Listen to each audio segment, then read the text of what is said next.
Congratulations. Now, over to the show.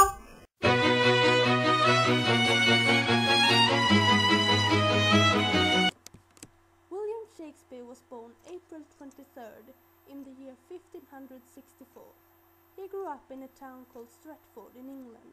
To be specific, in a street called Henley Street. His mother, Mary Arden, was a Catholic and his father, John Shakespeare, was a glover and real estate merchant. He had two older sisters, so, like you understand, he was the eldest son.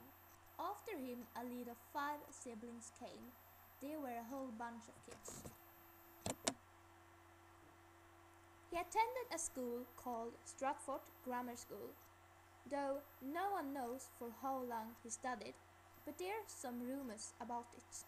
Some says that he left school in the age of 15 to work for his dad. Meanwhile, some says that he left in the age of 11.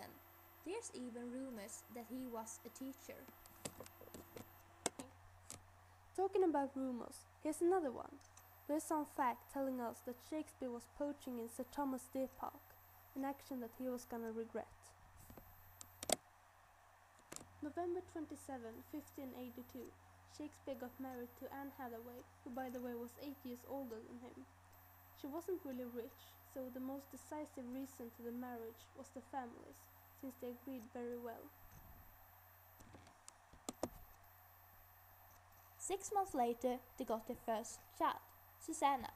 Further 2 years later, they got twins, Judith and Hamlet. Another rumor is telling us that Hamlet died at the age of 11 by the plague. Hamlet's death changed Shakespeare's life a lot, but more of that to be mentioned later. Everything that has been told so far can simply be summarized as the first part of Shakespeare's life. You see, his life can be sticked up in 3 parts. The first part includes his schooling, marriage and fatherhood. This part went on for 20 years. The next part is about London and all the wonders the city brought, while the last part is all about the last 5 years in Stratford. The time between the first and the second part is called the Dark Years. It was the time when he went off to London. Since this time was a mysterious and nothing else than a lot of rumors is left, we will probably never know why he left Stratford. Though, I've got some theories right here. The first one, a theatre company came to Stratford. Shakespeare got curious about them, so he decided to join them on the way to the big city. The second one, after the incident with Mr. Thomas, you know, the man with the deer park, Shakespeare wrote such an angry letter that he was forced to leave Stratford. The third, he ran away from the plague.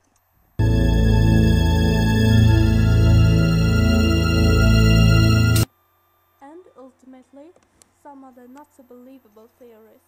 He wanted to become an actor, or he wanted to become a writer. Nobody knows exactly when Shakespeare's career as a writer started, but biographers suggest that it may have begun in the middle 1580s. Well, a lot of his plays were performed at the London stage in 1592. At the time, he was famous enough to be parodied in print by another playwright named Robert Greene. He was accusing Shakespeare of being a wannabe of more highly educated writers, as Greene himself.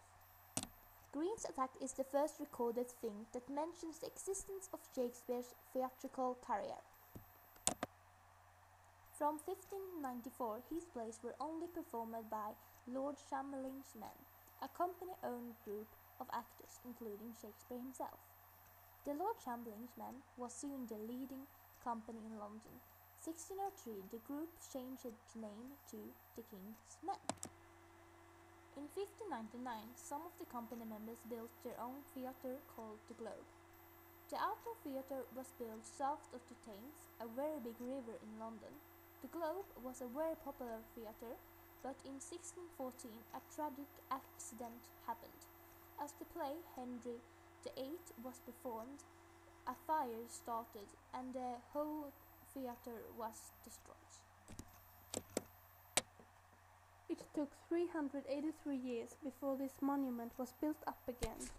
And the Globe, or Shakespeare's Globe as it's called today, is still a very popular theatre. As said, the Globe was very popular back in the days, and it made Shakespeare a very wealthy man. He bought a house in Stratford called New Place to his family, and he also made some very good investments. But all good things come to an end, and so did Shakespeare's career. In 1611 he moved back to Stratford and only visited London a few times after that. In about 1613 he wrote his last play. In April 23rd, 1616, William Shakespeare took his last breath. Ironically, this was his birthday as well. He was buried at the Holy Trinity Church's graveyard in April 25th, 2 days after his death. He is thought to have written the words on his gravestone himself, and they say, "Good friend, for Jesus' sake, forbear to dig this dust, and close it here.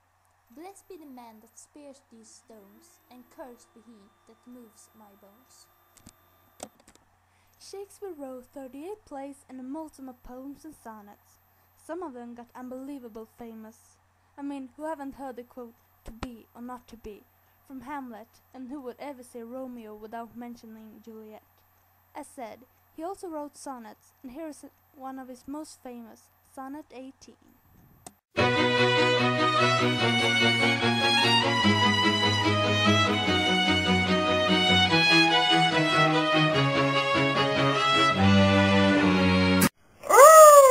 That was so a fantastic novel about Shakespeare, but there's still some time left, so we're going to go on to the next part of the show. Nobody forgets to do that.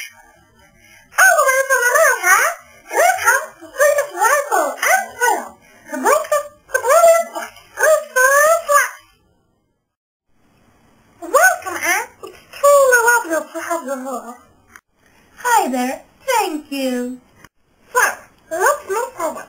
Shakespeare was a very talented writer, and I think it's amazing how his songs live well.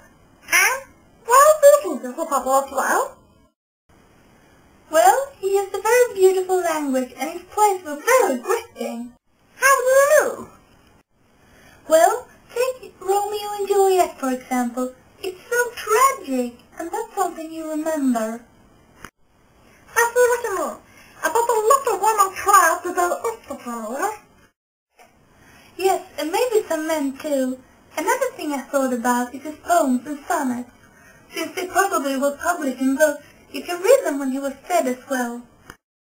What? Apple? Of course, he was surrounded by some talented actors too. That should have made a difference.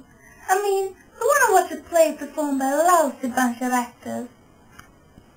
I wasn't, that's for sure. A lot of directors give his plays life, even today, through the remakes of the plays. Yeah, but why do you think they make these remakes? Good question. To be honest, I think they got the wrong vision about it, and they are sure that their idea is gonna be a success. To say it right out, they want to make it even better than Shakespeare. Hard work, sir. Yeah, that's my opinion. Okay, Anne. You're sure a person with a strong opinion. Yeah, that's what they tell me. When that's said, I'm sorry to confess the fourth time here after commencing channel is over. Well, Anne, it was nice having you here. It was nice being here too. Thanks for the invitation.